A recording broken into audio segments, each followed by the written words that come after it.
여호와 우리 주여, 주의 이름이 어찌 그리 아름다운지요.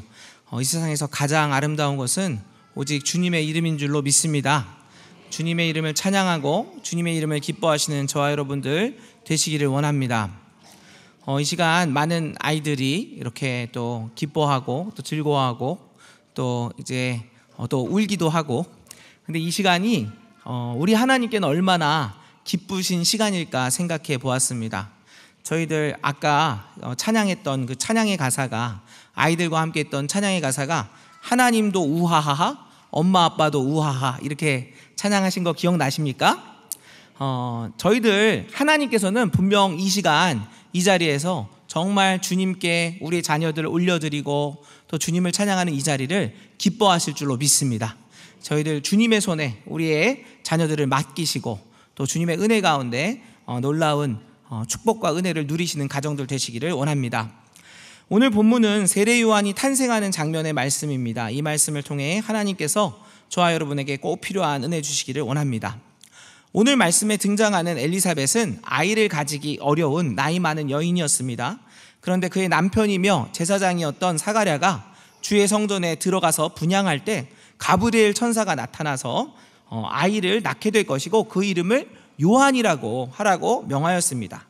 그런데 이 사가랴가 그 말을 믿지 못하게 되었고 또 그는 그때부터 말을 할 수 없게 되었죠. 그리고 천사의 말처럼 엘리사벳이 늙은 나이에도 아이를 가지게 되었습니다. 이렇게 사가랴와 엘리사벳이 아이를 가지게 된 것은 하나님께서 허락하신 놀라운 기적입니다. 그런데 여러분, 과연 그들이 요한을 가지게 된 것만 기적이라고 할 수 있겠습니까? 물론 그들의 나이가 많았고 요한을 통해서 주님 오심을 예비하였다는 점에서 특별한 기적이 맞지만 우리의 삶에 자녀가 찾아오는 것, 우리의 삶에 자녀가 찾아오는 것도 하나님께서 주시는 놀라운 기적이 아닐 수 없습니다. 오늘날에도 아이를 가지고 싶어도 가질 수 없는 많은 부부들이 있기 때문입니다. 아이를 정말 가지고 싶어도 가질 수 없는 얼마나 많은 사람들이 있습니까? 그래서 이 자리에 있는 아이들이 소중한 것이죠. 거기다가 우리나라는 안타깝게도 대한민국은 출산율이 세계에서 가장 낮은 국가가 되었습니다. 다양한 원인들이 있지만 모두를 종합해 보면 결국 이 나라에서 아이를 낳아 키우는 것이 매우 어렵기 때문이라고 할 수 있겠습니다. 저도 자녀 셋을 키우고 있습니다. 자녀 셋을 키우기 때문에 아이를 키우는 것이 쉽지 않다는 것을 압니다. 그래서 아이를 낳게 됐을 때 정말 아이가 너무 사랑스럽잖아요. 근데 여러분, 그 사랑이 곧 눈물의 씨앗이 될 것입니다. 그 아이를 사랑하지만 그 아이 때문에 눈물을 흘릴 얼마나 많이 있습니까? 그러나 그럼에도 분명히 말씀드릴 수 있는 것은 아이를 가짐으로 얻게 되는 기쁨과 은혜는 우리의 그 아이 때문에 겪게 되는 고통과 비교할 수 없을 만큼 크다는 것입니다. 그래서 우리가 아이를 가지게 되는 것이죠. 이렇게 아이를 가지는 것, 더구나 하나님의 특별한 은혜로 아이를 가지게 되는 것은 그 무엇과도 비교할 수 없는 큰 기쁨이기 때문에 사가랴와 엘리사벳의 친족과 이웃들은 함께 즐거워하였다고 기록하고 있습니다. 성도 여러분, 그들이 기뻐했던 것처럼 우리들도 자녀들을 가지게 되는 성도들과 함께 즐거워하고 그들을 격려할 수 있어야 되겠습니다. 이 자리에 계신 성도 여러분, 오늘 아이를 낳고 또 이렇게 유아 세례 받은 가정들을 축복해 주실 거죠? 격려해 주실 거죠? 계속 기도해 주실 거죠? 이 아이들을 위해서 또 이 가정을 위해서 계속 기도해 주시기를 바랍니다. 그리고 이제 아이를 낳게 되었을 때 또 놀라운 일이 생겼죠. 당시에는 아버지의 이름이나 친족의 이름을 따서 자녀의 이름을 정하는 것이 일반적이었는데 사가랴와 엘리사벳은 어떻게 했냐면 그들의 가족 중에는 없는 이름, 요한이라는 이름을 아이의 이름으로 정했습니다. 매우 이례적인 일이었기 때문에 이 아이가 정말 요한이라는 이름 하면 되겠는지 사가랴에게 물어보는 거죠. 물어보니까 사가랴가 말이 안 나오니까 어떻게 합니까? 서판에다가 이 아이의 이름은 요한입니다 라고 딱 썼는데 어떻게 됐죠? 사가랴의 혀가 풀려서 이제 다시 말을 하게 되었던 것이죠. 우리는 이 말씀을 보면서 알아야 되는 것은 하나님의 뜻에 순종하는 것이 중요하지 세상의 통념을 따르는 것이 중요하지 않다는 것을 우리가 알아야 합니다. 세상에서 자녀를 키우다 보면 제일 옆에서 말을 많이 해주는 사람들이 누굽니까? 친구들이 많이 말을 해주죠. 친구들이 말을 해줍니다. 너 아이를 낳게 되면 이렇게 해야 돼, 저렇게 해야 돼. 저도 생각나는 일이 있는데요. 제가 첫째 아들을 가졌을 때 저에게는 아주 큰 고민이 생겼습니다. 무슨 고민이냐면 유모차를 무엇을 살 것인지, 이것을 굉장히 고민을 많이 했습니다. 제한된 재정을 가지고 가장 좋은 유모차를 사야 되는데, 그 유모차를 샀을 때 그 유모차가 든든해서 그 아이의 머리가 흔들리면 안 돼. 아이의 머리가 혹시 흔들리면 똑똑한 내 아이가 멍청해질 수도 있어. 이런 생각을 하고 그 유모차를 사는데 얼마나 많이 했냐면 정말 밤새 찾아보고요. 그 다음에 유모차가 왔는데 생각보다 마음에 안 드는 거예요. 그래서 다시 보내기도 하고 3번에 걸쳐서 유모차를 샀던 기억이 있습니다.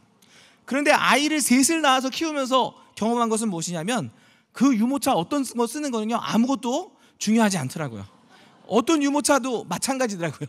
한 가지 팁을 드리자면, 유모차는 그냥 작고 편한 게 좋습니다.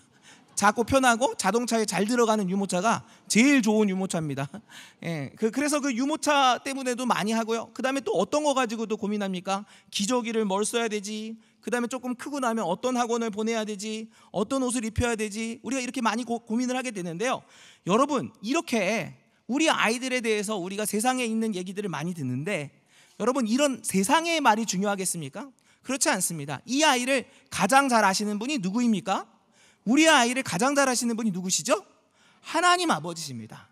제일 중요한 건요, 친구들 말 듣는 거 아니면 세상의 통념대로 하는 것이 아니라 하나님의 말씀을 듣고 하나님께 순종하는 것인 줄로 믿으시기를 바랍니다. 그래서 우리 자녀들을 하나님께 순종하는 그 믿음으로 키우시는 은혜가 있기를 원합니다. 그리고요, 우리가 기억해야 되는 것은요, 이 아이를 내가 키우지만 이 아이는 나의 자녀이기 전에 하나님의 자녀라는 것, 그리고 하나님의 손이 이 아이를 정말 지켜주셔야 된다는 것을 기억해야 합니다. 저에게는 아까 말씀드린 것처럼 3자녀가 있는데, 제가 3자녀가 아들, 딸이 있습니다. 아들, 딸이 있는데, 이렇게 아들, 딸을 낳는 축복이 이 자리에 계신 분들에게 모두 임하시기를 축원합니다. 네, 아들, 딸 정말 좋더라고요.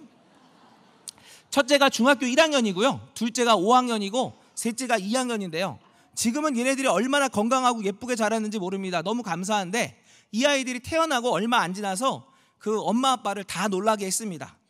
좋은 일로 놀라게 했어야 되는데, 첫째랑 셋째는 태어난 지 일주일도 안 돼서 경기를 심하게 해가지고 중환자실에 들어가서 한 달 넘게씩 있었고요. 그리고 둘째는 태어나서 3개월 안에 중이염이 걸려가지고, 여러분 중이염 조심하셔야 됩니다. 아이들 감기 걸려서 중이염에 빨리 걸리면 100일 전에 중이염에 걸리면 어떻게 되냐면, 아이들이 감기 걸릴 때마다 중이염이 계속 와요. 그럼 애들이 열나고 그러면 중이염 계속 와가지고 고생을 하게 됩니다. 근데 저희 둘째가 그랬어요. 그래가지고 저희 둘째는 감기만 오면은 열나고 그래가지고 입원하기를 밥 먹듯 했습니다.